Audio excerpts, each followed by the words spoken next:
In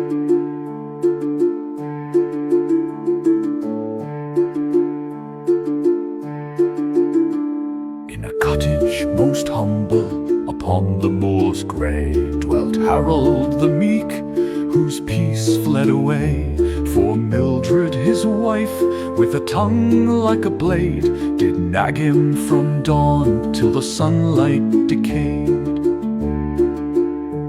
"Thou art but a slug," she shrieked with a glare, "thy deeds be most slothful, thy manners threadbare." Harold did wince, his brow deeply furrowed, and plotted revenge 'gainst the wench he had married. The day of reckoning came with the moon hanging low, and Harold did feast on beans and bread dough. He gobbled of meats, both salted and cured, for the tempest he planned must not be obscured. His belly did groan like a ship in foul weather, and Harold, determined, did tighten his tether.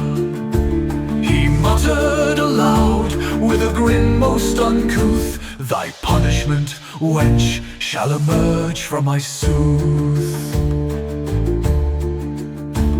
As Mildred did prattle of chores left undone, Harold approached her, his face dark as the sun.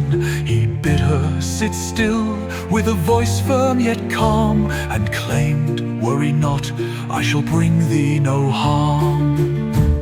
But lo, with a grunt that did rattle the beams, Harold unleashed a most unholy stream.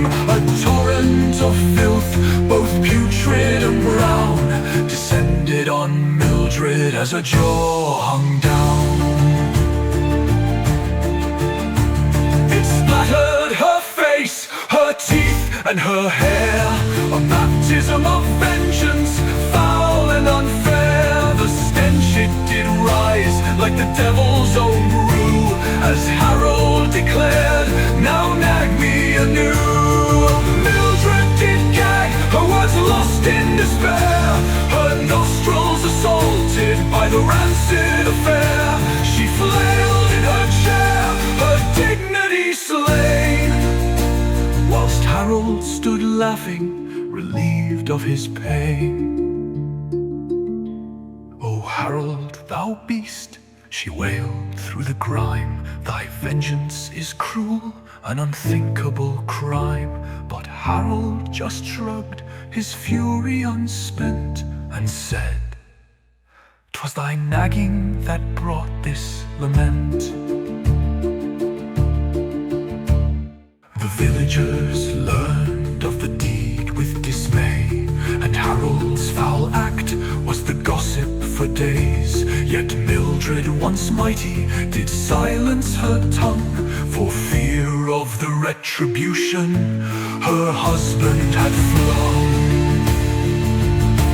So let this foul tale be a warning to all: nag not thy spouse, lest vengeance befall.